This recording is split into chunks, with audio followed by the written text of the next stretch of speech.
नमस्ते दोस्तों। हम लोगों ने पिछले लेक्चर में जॉर्डन्स इनइक्वालिटी पढ़ी थी। आज हम लोग पढ़ेंगे जॉर्डन्स लेमा। तो सबसे पहले जानते हैं कि जॉर्डन्स लेमा है क्या। तो सबसे पहले इसकी स्टेटमेंट देखते हैं। Statement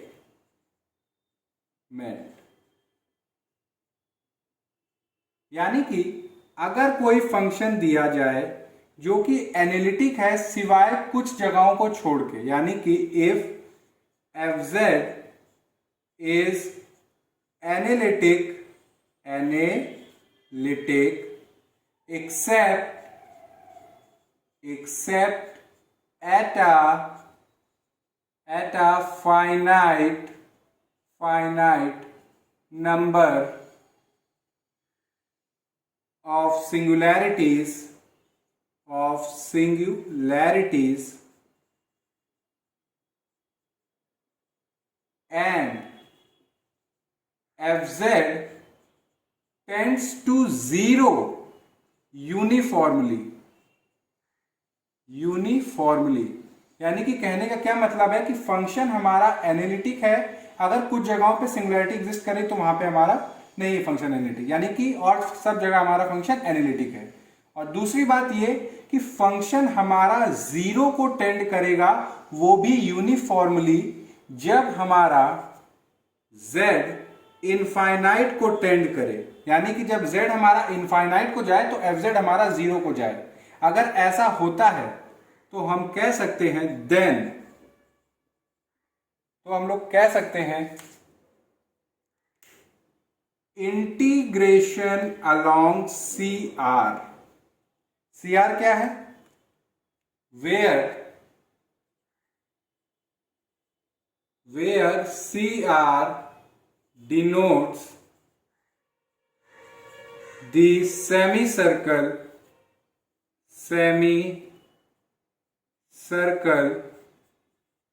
mod z equal to capital R। यानी कि जब इंटीग्रेशन करें हम CR के अलोंग, तो ये जो अगर इंटीग्रेंड हमारा इस प्रकार का हो, यानी कि e की power iota m z f z dz, अगर हमारा इंटीग्रेंड कुछ इस प्रकार का हो, e की power iota m z f z, और m हमारा पॉजिटिव नंबर हो, कोई पॉजिटिव रियल नंबर हो, तो ये हमारा जीरो होगा।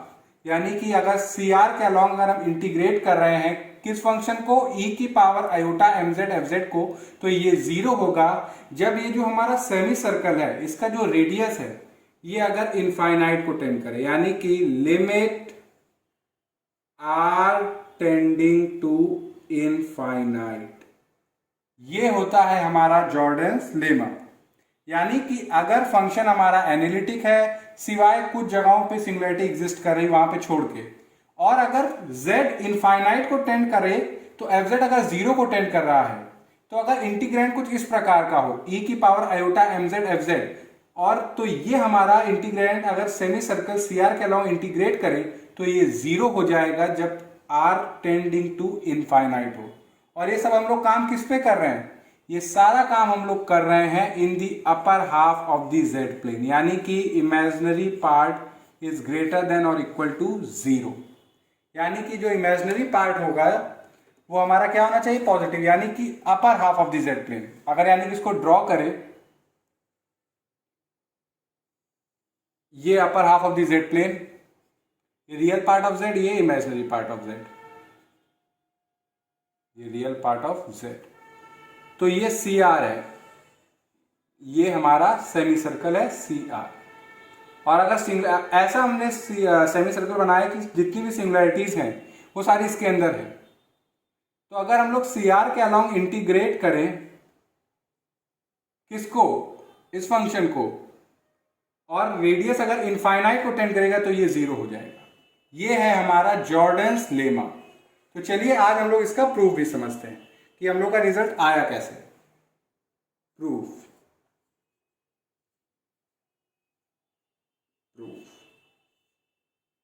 क्या करेंगे कि हम लोग एक कैपिटल R एक ऐसा रियल नंबर है जो इतना बड़ा है कि जितनी भी सिंगुलैरिटीज हैं जहां पे हमारा फंक्शन डिफाइन नहीं है वो सारे उसके अंदर आ जाए।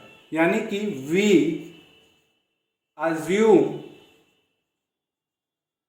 assume that capital R is large enough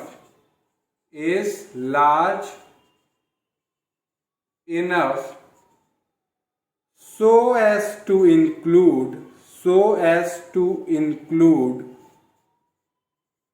inside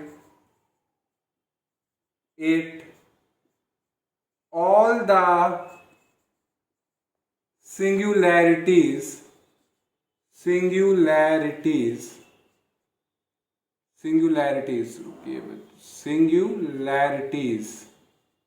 okay, इसको यहां पे रब कर देते हैं, इस फिगर को फिर से हम लोग बना लेंगे।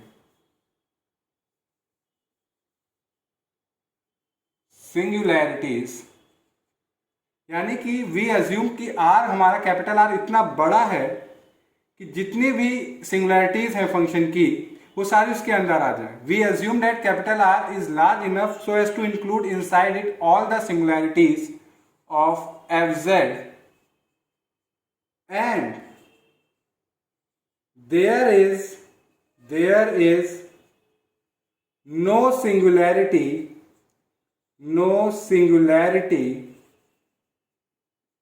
of fz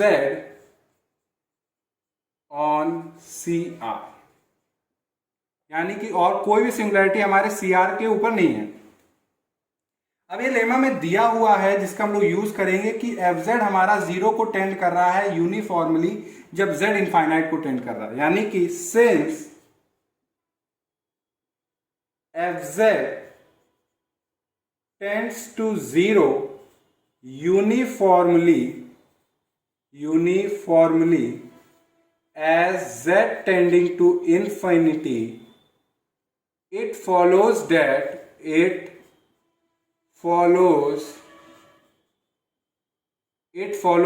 यानी कि एक गिवन एप्सिलॉन के लिए एक ऐसा पॉजिटिव रियल नंबर एग्जिस्ट करेगा, यानी कि for given epsilon greater than 0 there exist R naught, यानी कि एक आर में एक पॉजिटिव रियल नंबर एग्जिस्ट कर रहा है R naught greater than 0 such that कि हमारा जो फंक्शन fz है ये एप्सिलॉन से लेस देन होगा। यानी कि mod of fz is less than epsilon कब? जब mod z equal to capital R is less than और इक्वल टू R नॉट, यानी कि जब लेस देन और इक्वल टू R नॉट होगा तो mod of fz is less than epsilon. इसको मान लेते हैं हम लोग 1। अब क्या करते हैं कि now let CR denotes any semicircle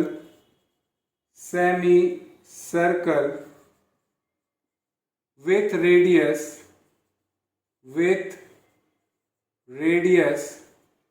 capital R greater than और इक्वल टू R नॉट। यानी कि एक हमने CR नाम का कोई एक ऐसा सेमी सर्कल लिया जिसका रेडियस R नॉट या R नॉट से ज्यादा है। तो अब चलिए इसको हम लोग ड्रॉ करते हैं। ये upper half of the Z plane पे सारा काम कर रहे हैं और ये हमारा CR सेमी सर्कल है और ये उसका रेडियस R माइनस R, ठीक है। और सारी सिंगुलैरिटीज हमारी ये जो CR है इसके अंदर दी हुई है। अब क्या करना है, इंटीग्रेट क्या करना है, हमारा दिया हुआ था इंटीग्रेशन अलोंग CR e की power iota m z fz dz। इसको आप लिख सकते हैं क्योंकि आप सेमी सर्कल है ये, तो semicircle mod z equal to capital R, यानी कि z equal to capital R e की पावर आयोटा थीटा। तो जब दोनों साइड डिफरेंशिएट करेंगे तो ये हो जाएगा dz आयोटा कैपिटल आर ई की power iota theta D theta, यानी कि जब दोनों साइड हम लोग डिफ्रेंशिएट करेंगे तो ये जितना भी हमारा टर्म सारा जेड में दिया हुआ है इन सबको हम लोग थीटा में ले आएंगे। तो देखिए इंटीग्रेशन, अभी इस पे बात नहीं करते हम लोग, ई की पावर आयोटा एम, जेड की जगह आप क्या लिख सकते हैं, कैपिटल आर ई की power iota theta. F Z के में जो जेड है इसकी जगह आप क्या लिखिए, कैपिटल आर ई की पावर आयोटा थीटा। डीजेड की जगह आप क्या लिखेंगे, आयोटा आर ई की power iota theta D theta, यानी कि डीजेड की जगह हमने क्या लिख दिया, आयोटा आर ई की power iota theta D theta. Z था वहां लिख दिया कैपिटल आर ई की पावर आयोटा थीटा, यहां जेड था वहां पे हमने लिख दिया कैपिटल आर ई की पावर आयोटा थीटा। अब आप देखिए आप यहां पे हैं तो यहां पे इनिशियल एंगल अगर मान लीजिए जीरो है और आप सी आर के अलॉन्ग इंटीग्रेट कर रहे हैं तो आप ऐसे जा रहे हैं जा रहे हैं जा रहे हैं जा रहे हैं और यहाँ पे पहुंच गए, तो आपका जो थीटा है जीरो से ट्रेवल करते करते कितना हो गया, पाई हो गया। तो यानी कि जब हम लोग सी आर के अलॉन्ग इंटीग्रेट कर रहे हैं तो इनिशियल एंगल थीटा का कितना हुआ, जीरो, और जब पूरा सी आर के अलॉन्ग होके यहाँ पे आए तो हमारा थीटा कितना हो जाएगा, पाई। तो देखिए हम लोगों ने जितना भी टर्म हमारा जेड में था वो सारा हम लोगों ने थीटा और डी थीटा में कर लिया है। अब यहां से इसको हम लोग थोड़ा सा सिंप्लीफाई करेंगे, तो देखिए ध्यान से, इक्वल टू जीरो से पाई ई की power iota M capital R ई की power iota theta, Euler form लगाएंगे तो ये cos theta plus iota sine theta, capital F ये एफ कैपिटल आर ई की power iota theta, iota capital R ई की power iota theta D theta. ठीक है, आप मल्टीप्लाई कराइएगा तो ये जीरो से पाई ई की पावर ए से मल्टीप्लाई कराएंगे तो आएगा iota M capital R cos theta, iota iota ऐसे होगा तो आयोटा स्क्वायर होता है -1, तो minus m R sine theta, ये हमारा as it is capital R ई की power iota theta, iota capital R ई की power iota theta D theta. अब क्या कहते हैं, बोर्ड छोटा है तो मैं आपको रब करके यहां से कंटिन्यू करके बताता हूं। तो हम लोगों ने यहां से पहुंचे, अब यहां से देखिए कि इंटीग्रेशन अलोंग सी आर ई की power iota m z f z d z को लिख सकते हैं हम लोग जीरो से पाई, देखिए यहां पे ई की power iota m R cos theta को अलग ले लेते हैं, यानी कि ई की power iota m R cos theta एक, ई की power minus m R sine theta ये, एफ हमारा एज इट इज क्या, कैपिटल आर ई की power iota theta, iota R ई की power iota theta D theta. यदि और कुछ भी हम लोगों ने नहीं किया, सिंपली जो था उसी को थोड़ा सा और सिंप्लीफाई कर दिया। अब क्या करेंगे हम लोग यहाँ पे जो एलिमेंट्री प्रॉपर्टी होती है कॉम्प्लेक्स लाइन इंटीग्रल का उसका यूज करेंगे। So mod integration along C R ई की power iota m z f z d z less than और इक्वल टू जीरो से पाई मॉड ई की power iota M capital R cos theta, एक और mod e की power minus m capital R sine theta, फिर एक mod capital F यानी कि एफ कैपिटल आर ई की power iota theta, iota capital R ई की पावर आयोटा थीटा भी मॉड में, और डी थीटा। अब ध्यान से देखिएगा, ये हम लोगों को पता है कि ई की पावर आयोटा अल्फा, और अल्फा अगर हमारा कुछ रियल है तो आप इसको अगर लिखें तो ऐसे लिखते हैं cos alpha plus iota sine alpha. अगर आप मॉड ले लें यानी कि मॉड ऑफ ई की पावर आयोटा अल्फा, तो यानी कि क्या होगा, cos square alpha plus sine square alpha, और ये इक्वल किसके होगा, 1 के। तो मान लीजिए जो एम आर कॉस थीटा ये हमारा एक रियल है, ये मान लीजिए अगर ये अल्फा है तो ई की पावर आयोटा अल्फा ये का मॉड अगर आप देखें तो कितना होता है, 1 होता है। तो ये 1 हो गया हमारा, यानी कि हम देखें 0 से पाई ग्रेटर देन और इक्वल टू, हम लोग क्यों लगा रहे हैं अभी देखेंगे, 1 हो गया। ठीक है, ये तो मैंने आपको समझाने के लिए इसको रखा। अब देखिए ध्यान से, ये है ई की power minus m R sine theta, real number है और एक्सपोनेंशियल टर्म्स हमारे कितने होते हैं, पॉजिटिव होते हैं। तो मॉड लगाएं या ना लगाएं कोई फर्क नहीं, तो मॉड हटा देते हैं। तो ई की power minus m R sine theta. अब आप ये देखिए, ये जो फंक्शन है इसकी मॉडुलस वैल्यू जो है यानी कि मॉड एफ जेड, यहां पे दिया हुआ है किस क्या है, mod F Z is less than epsilon. तो यहां पे हमारा ये हो गया एप्सिलॉन, क्योंकि फंक्शन में कुछ भी हो मगर मॉड ऑफ फंक्शन क्या है, ये लेस देन एप्सिलॉन है। और आपको ये भी पता है, ये प्रॉपर्टी हम लोग की मॉडुलस में होती है कि z1 z2 का मल्टीप्लिकेशन का मॉड क्या होता है, मॉड z1 मॉड z2।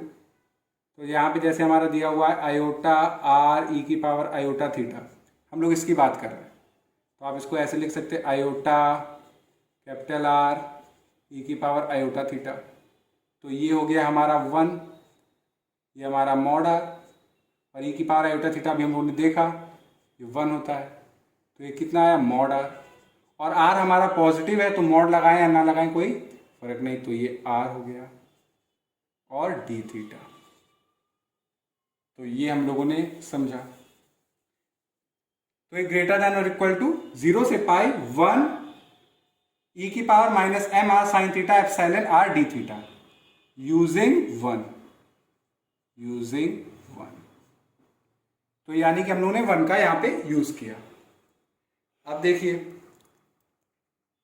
यहां पे हम लोग यूज करने वाले हैं जो डेफिनेट इंटीग्रल है उसकी एक प्रॉपर्टी का, बहुत ध्यान से देखिएगा। यानी कि जो 0 से पाई, आप पहली बात तो एप्सिलॉन और आर को आप बाहर ले लीजिए, कांस्टेंट है, एप्सिलॉन बाहर आ गया, कैपिटल आर बाहर आ गया। तो जो प्रॉपर्टी यूज कर रहे हैं उसके हिसाब से 2 मल्टीप्लाई में 0 से पाई बाई 2 ई की power minus m capital R sine theta D theta using property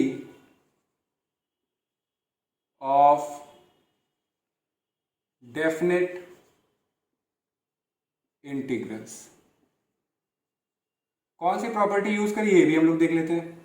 sine theta है, आपको ये प्रॉपर्टी पता होगी कि अगर 0 से 2a F x D x दिया हो तो आप इसको लिख सकते हो 2 टाइम्स 0 से a एफ एक्स, अगर f 2a minus x F x के इक्वल आ जाए, यानी कि अपर और लोअर लिमिट दोनों को सम करके और 2a और माइनस एक्स अगर इनपुट करें, अगर वैल्यू में फंक्शन हमारा चेंज ना हो तो अगर इंटीग्रेट करें तो 2 टाइम्स 0 से a एफ एक्स डी कर सकते हैं, एफ एक्स डी एक्स। तो ये प्रॉपर्टी हम लोगों ने यूज करी है। कैसे यूज करी है, पहले मैं सोच रहा हूँ इतना रब कर दूं, यहाँ पे हम लोगों ने काम इतना कर लिया है तो इसको हम लोग रब कर देते हैं।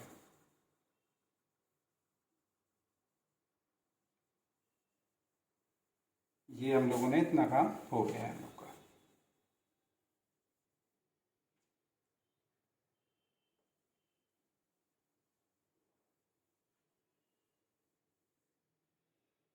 यानी कि sine theta sine 2 pi minus theta यानी कि साइन पाई माइनस थीटा करेंगे तो कोई चेंज नहीं होगा, इसलिए हमने डेफिनेट इंटीग्रल की ये प्रॉपर्टी यूज करी। अब देखिए ध्यान से, अब यहां पे हम लोग जो यूज करने वाले हैं वो है जॉर्डन्स इनइक्वालिटी। इसीलिए हम लोग का जो प्रीवियस लेक्चर था वो जॉर्डन्स इनइक्वालिटी पे था। तो जॉर्डन्स इनइक्वालिटी होती क्या थी कि जब हमारा थीटा 0 से पाई बाई 2 के बीच में होगा, देन जो हमारा साइन थीटा है वो लेस देन और इक्वल टू थीटा और 2 थीटा अपॉन पाई या उससे बड़ा होगा। तो यही जॉर्डन्स इनइक्वालिटी हम लोग यूज करेंगे यहां पे। तो देखिए 2 टाइम्स एप्सिलॉन कैपिटल आर 0 से पाई बाई 2 ई की power minus m capital R, sine theta की जगह हम लोग क्या लिखेंगे 2 थीटा अपॉन पाई, और अब इक्वल की जगह ये हो जाएगा हमारा ग्रेटर देन इक्वल टू। क्यों? क्योंकि 2 थीटा अपॉन पाई हमारा क्या है, छोटा नंबर है। नेगेटिव करेंगे तो क्या हो जाएगा, बड़ा हो जाएगा। किससे? माइनस साइन, क्योंकि हमारा क्या यहाँ पे लगा हुआ है माइनस, यानी कि जितना बड़ा नंबर होगा अगर उसके आगे नेगेटिव लगा दें तो उतना ही छोटा हो जाएगा। तो इसलिए यहाँ पे greater than equal to 2 epsilon capital R 0 से पाई बाई 2 ई की power minus m R 2 theta upon pi d theta. क्या यूज किया? Using Jordan's inequality. अगर आपको जॉर्डन्स इनइक्वालिटी पढ़नी है तो ऊपर आई बटन दिख रही होगी, उस पर क्लिक करके आप उसको जरूर पढ़िए। तो हम लोगों ने किसका यूज किया? जॉर्डन्स इनइक्वालिटी का। अब यहां से सिंपली हम लोगों का एक नॉर्मल इंटीग्रेशन रह गया है इसको सॉल्व करने के लिए। 2 epsilon R capital R integrate करेंगे तो ई की power minus small m capital R 2 theta upon pi, ये सब पावर में है, minus small m capital R 2 upon pi limit 0 से पाई बाई 2। ये हमारा कांस्टेंट, इसको बाहर निकाल लेंगे तो 2 एप्सिलॉन कैपिटल आर बाहर आएगा तो minus small m capital R 2 pi है, ये ऊपर चला जाएगा तो पाई, और ये है हमारा। अब यहाँ पे वैल्यू पुट करते हैं, थीटा की जगह जब पाई बाई 2 करेंगे तो आएगा minus m R 2 pi by 2 into pi, तो पाई से पाई कैंसिल है, 2 से 2 कैंसिल, क्या बचा माइनस एम आर, तो माइनस एम कैपिटल आर। जब आप 0 पुट करेंगे तो हो जाएगा ई की पावर 0 जो कि होता है 1। यहाँ पे आप देखिए कैपिटल आर कैंसिल कर देंगे, 2 से 2 कैंसिल कर देंगे, ये माइनस अंदर चला जाएगा। तो कहने का मतलब क्या है, तो यहाँ पे बचेगा epsilon pi small m 1 minus e की पावर माइनस एम आर। और आपको पता है कि कोई भी नंबर जो 1 से छोटा होता है उसके साथ अगर किसी बड़े नंबर को अगर मल्टीप्लाई किया जाए तो वो नंबर भी छोटा हो जाता है। जैसे कि 2 है, 2 का अगर मल्टीप्लिकेशन कराया जाए 0.2 से तो हो जाएगा 0.4, यानी कि ये जो नंबर है छोटा हो गया मल्टीप्लिकेशन के बाद। किससे? जब 1 से लेस देन अगर कोई नंबर होता है उसके साथ अगर मल्टीप्लाई किया जाए तो हमारा जो नंबर होता है वो छोटा हो जाता है। तो इसी हिसाब से देखिए यहाँ पे ये हमारा एक पॉजिटिव नंबर है, कुछ भी पॉजिटिव है, तो 1 माइनस समथिंग यानी कि कुछ घट रहा है 1 से, तो यानी कि अब 1 तो रहा नहीं, तो 1 से कम है। अब 1 से अगर कम है तो इसके साथ मल्टीप्लाई करा रहे हैं तो पूरा ओवरऑल क्या हो रहा है, लेस देन हो रहा है। तो यानी कि ये छोटा होगा किससे, एप्सिलॉन पाई अपॉन एम से। समझ रहे हो कि यानी कि जब जब हमारा नंबर कोई 1 से छोटा हो, यानी कि 1 से अगर नंबर हमारा छोटा है उसके साथ किसी नंबर को मल्टीप्लाई कराया जाए तो वो नंबर भी छोटा हो जाता है। जैसे 2 का जब 0.2 से कराया तो रिजल्ट हमारा 0.4 आया, यानी कि और कम हुआ। तो ये हमारा आ गया। अब अगर आप दोनों साइड अगर आप लिमिट लेंगे r टेंडिंग टू इंफिनिटी, तो आप पाएंगे कि हेंस कि जब आप limit r tending to infinity करेंगे तो इंटीग्रेशन अलोंग सी आर ई की power iota m z f z d z, तो ये क्या होगा, जब हमारा r इनफाइनाइट की तरफ जाएगा तो हमारा एप्सिलॉन क्या हो जाएगा, 0, यानी पूरा एटम क्या हो जाएगा, 0 0। और ये रहा हमारा जॉर्डन्स लेमा, इसी को हम लोग बोलते हैं जॉर्डन्स लेमा, जो कि हम लोगों ने प्रूव किया, जॉर्डन्स लेमा। अब इसका क्या एप्लीकेशन है ये हम लोग नेक्स्ट लेक्चर में देखेंगे कि कैसे हम लोग जॉर्डन्स लेमा का यूज करेंगे।